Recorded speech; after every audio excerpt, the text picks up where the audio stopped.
Hello, my name is Andrew Douglas Sikorski, and today we'll be talking about the court case Burwell v. Hobby Lobby. So, the Supreme Court ended up agreeing with Hobby Lobby at the end of this court case because it had practically determined that under the Religious Freedom Restoration Act that Hobby Lobby has a right to not allow acts that go against their religious beliefs to be in place within their workplace. And they used a couple examples. For example, they used one from a Mennonite company that this man started in Pennsylvania, and how that person believes that abortion is not right, and hence they do not have to follow it either. And then they also used, and the name of that company is Conestoga. He also used an example that has to do with Native Americans, and it was that during the workplace, Native Americans would pull off peyote and commit a certain sacrament with it. And this is due to their beliefs within the Native American church. And hence Oregon could not go against it.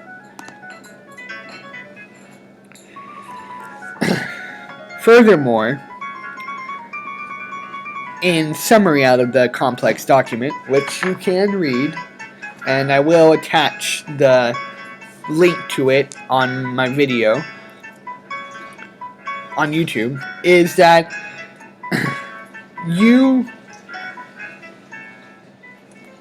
can create a company with your religious ethics involved, yet at the same time, there is a reason you learn about professionalism and religion in two different places. Now, one could say that professionalism is ingrained into religions when they say act morally, act with virtues, act as if you care about the people around you, act to create a better and symphonic world, and as the title of one of my friend's papers, create a harmonious existence. His name was Gabriel Mejia, or his name is Gabriel Mejia. But the point is that when you learn about professionalism, you learn that there are certain things that are not okay to speak about in public unless it is an essential, comfortable environment. To the extent that there is no friction, you have garnered enough mental signs with enough questions that are of other things that kind of relate to religion, politics, that you feel comfortable that you have equal views on those things. And that basically you have to be 100% sure. Whereas when you create a company that holds a flag saying, I am this religion, I believe this message that is posted on this flag, and I will stand by it, and if the government of the country of which my company is set in does not allow it, then by golly I shall go against them and hopefully win so that I may operate against a governmental act within the country that I'm working in. So within the government that my company is in, I'm going to disobey them. By law, I'm going to argue that my virtues, my ways of operating my company are okay, even though they despite some part of governmental law. Now, of course, in theology, I learned that natural law, if the government goes against it, well, if you're not hurting anyone or committing any sins or going against the Ten Commandments or going against whatever set laws your religion has, then it is okay, for you are following bliss, you are bettering yourself, you are bettering those who believe with you, and in essence, you could be bettering the world with whatever your company sells, whatever your company does. The essentially community outreach.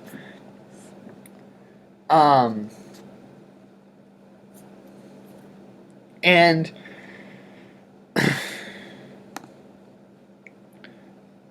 furthermore,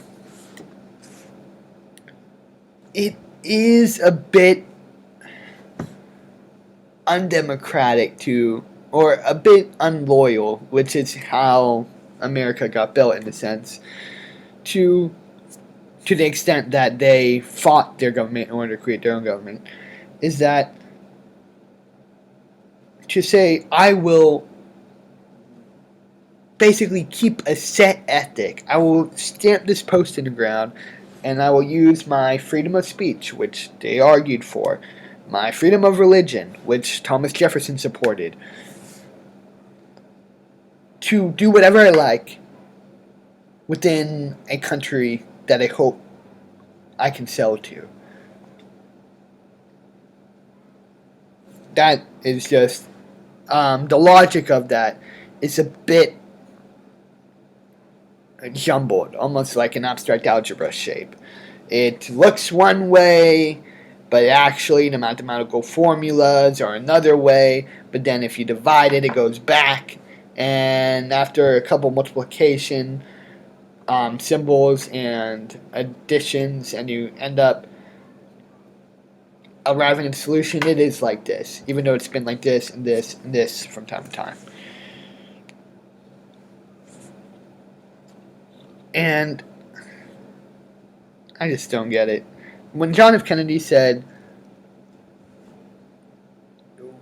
you can work for your government, that was strongly liberal, just a little bit, just a even though I am not expressing any political beliefs, I do tend to be a bit more free-minded, intellectual, and less conservative, in the sense that I'm not like boom, boom, boom, stereotype, this, that, oh yes, this is the way you make money, and this is what you ought to do.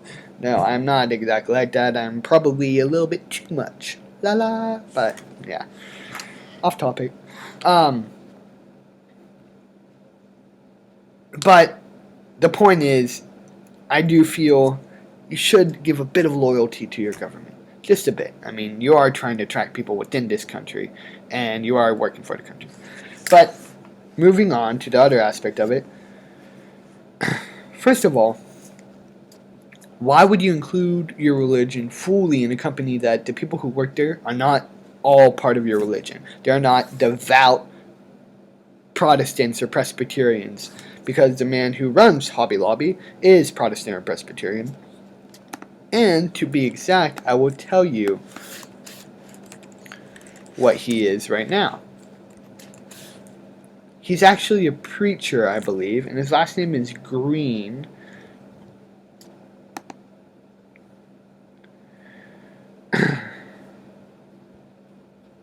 David Green.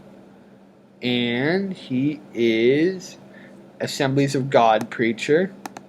What is Assemblies of God? It is Pentecostal, which tends to be a bit strong in their views, strong-armed.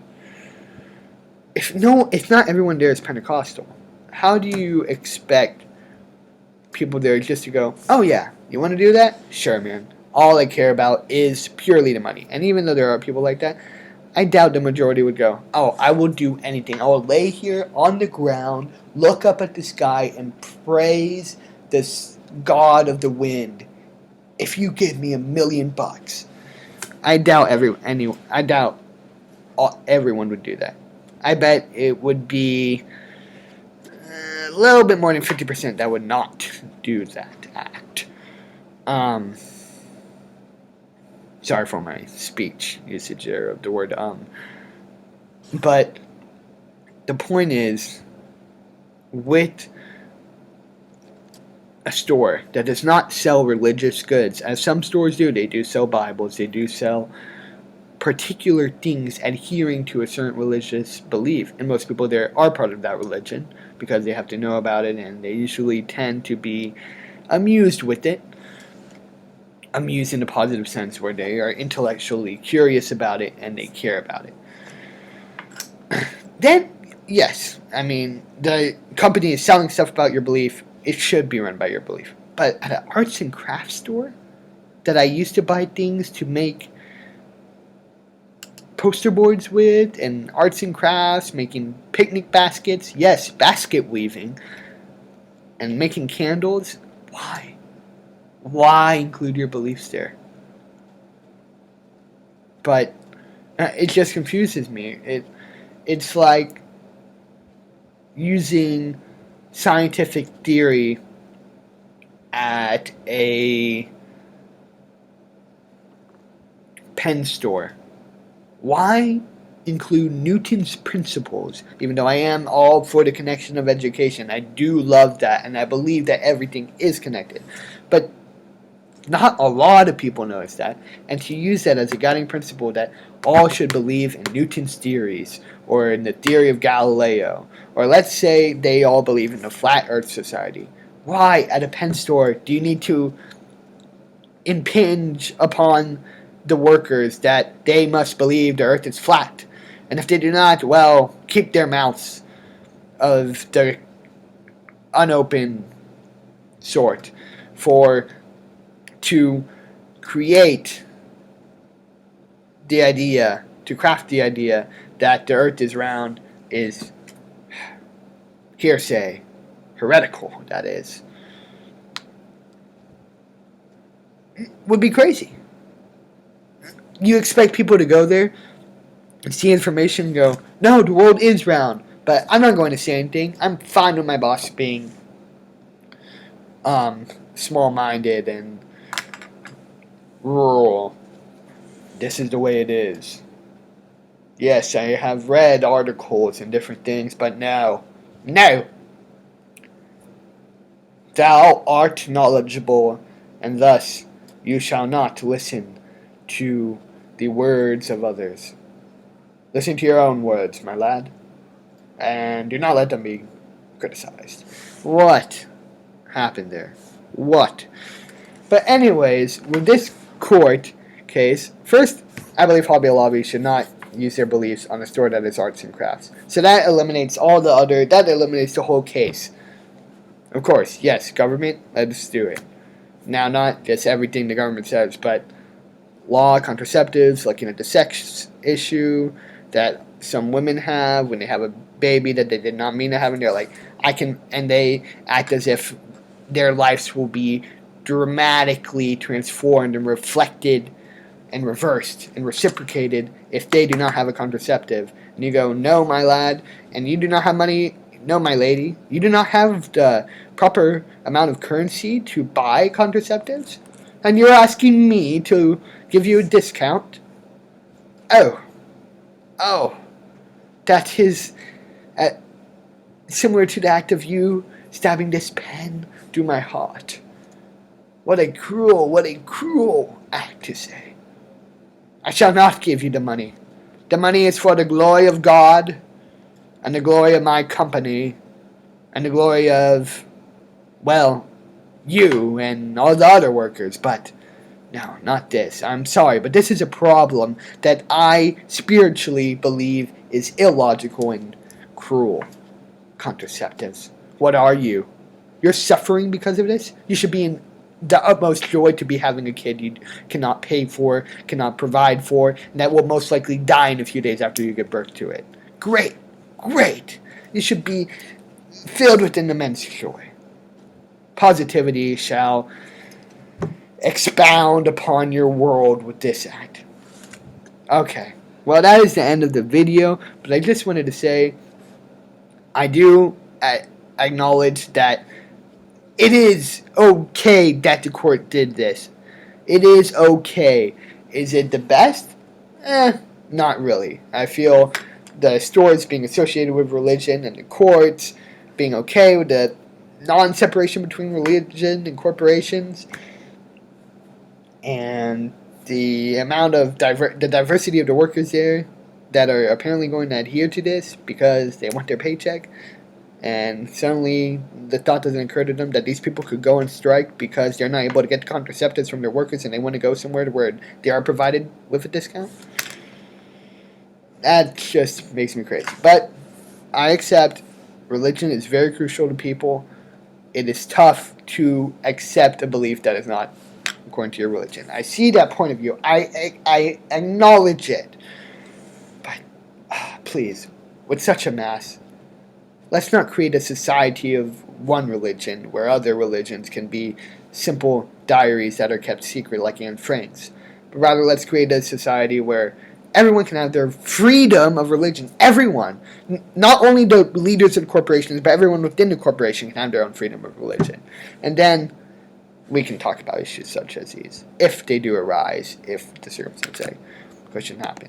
So, in order to leave you with something, I will play a little I will actually read you a little bit from Waldo Emerson. Ordinarily, everybody in society reminds us of someone else, or of some other person. Character, reality reminds you of nothing else. It takes place of the whole creation. The man must be so much that he must make all circumstances indifferent. Every true man is a cause, a country, and an age, requires infinite spaces and numbers and time fully to accomplish his design, and posterity seem to follow his steps as a train of clients. A man, Caesar, is born, and for ages after we have a Roman Empire, Christ is born, and millions of minds so grow and cleave to his genius that he is confounded with virtue and the possible of man. An institution is the lengthened shadow one man, as monachism of the hermit Antony, the Reformation of Luther, Quakerism of Fox, Methodism of Wesley, abolition of Clarkson, Scipio, Milton called, quote, the height of Rome, end quote, and all history revolves itself very easily into the biography of a few stout and earnest persons. Let a man then know his worth and keep things under his feet. Let him not peep or steal or skulk up down with the air of a charity boy, or skulk up and down with the air of a charity boy, a bastard or an interloper in the world which exists for him. But the man in the street, finding no worth in himself which corresponds to the force which built a tower, a sculptured a marble god, feels poor when he looks on these. To him a palace, a statue, or a costly book have an alien and forbidding air, much like a gay equipage, and seem to say like that, quote, who are you, sir, end quote, yet they all are his, suitors for his notice, petitioners to his faculties that they will come out and take possession. The picture waits for my verdict. It is not to command me, but I am to settle its claims to praise. That popular fable of the sot who was picked up dead drunk in the street, carried to the Duke's house, washed and dressed and laid in the Duke's bed, and on his waking, treated with all obsequious ceremony like the Duke, and assured him that he had been insane, owes its popularity to the fact that it symbolizes so well the state of man, who is in the world a sort of sot, but now and then wakes up, exercises his reason, and finds himself a true prince. Exercise your reason, find yourself to be a true prince, and in order to agree with the case, under terms of religion, Christ is born, and millions of minds so grow and cleave to his genius that he is confounded with virtue and the possible of man. A man believed in himself and had the ability to enter the spiritual world with a colloquial aspect heavily that he created a religion. I will leave you with some songs. Actually, I will leave you with Christian song, calming Christian, and it's called Alive.